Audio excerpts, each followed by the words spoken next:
नवा ration card अउ नवीनीकरण बूता काम हर अब शहरी ग्रामीण क्षेत्र के सरकारी भवन, दफ्तर, ऑफिस, ग्राम पंचायत म नवा राशन कार्ड के वितरण ह जोर पकड़त हे। सरकार के नवा कार्य योजना हर व्यक्ति के हिसाब ले चाँउर बांटे के खातिर नवा राशन कार्ड के वितरण हर चालू होगे हवे, जहां अब नवा राशन कार्ड सूची आधार म पात्र व्यक्ति हितग्राही मन ल चाँउर मिलही।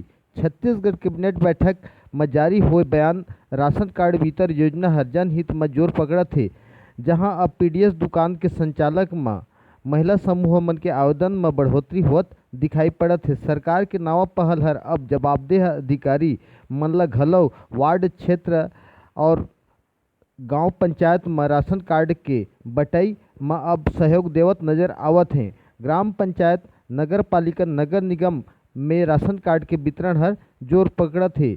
हमर चैनल म लाइक कर, सब्सक्राइब कर। छत्तीसगढ़िया 24 घंटा ले ब्यूरो प्रमुख केशव महंत, रायगढ़।